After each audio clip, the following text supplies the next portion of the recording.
Bonjour chers frères et sœurs, j'espère que vous vous portez très bien et ravi de partager avec vous ma méditation sur le 26e dimanche des temps ordinaires de l'année liturgique A. Et dans l'évangile, nous voyons Jésus qui nous raconte la parabole des deux fils. Le premier fils à qui le père envoya travailler dans sa ville refuse, mais tout juste après, il y va. Le deuxième fils qui dit oui à son père tout bonnement, finalement ne réalise pas la volonté de son père. Et Jésus pose la question à ses auditeurs, lequel d'entre eux, lequel de deux a fait la volonté de son Père? Et ils répondent, bien sûr, le premier, bien évidemment, qui a fait la volonté de son Père. Mais nous pouvons nous poser la question, qu'est-ce qui se passe? Qu'est-ce qui s'est passé pour que celui qui a refusé puisse, après, être le protagoniste de la réalisation de la volonté de son Père et pas l'autre qui avait tout bonnement accepté?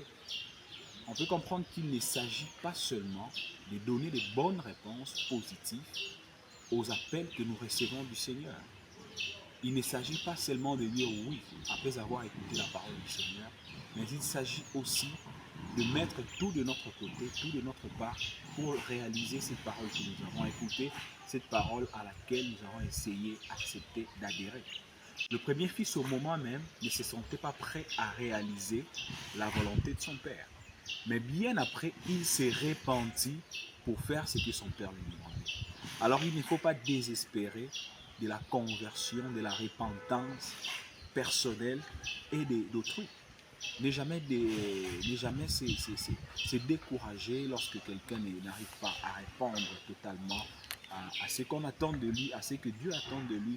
Ne jamais se désespérer, continue à croire qu'un jour il est possible de se repentir. La conversion est possible. Je vous souhaite un bon dimanche avec cette parole et bonne méditation.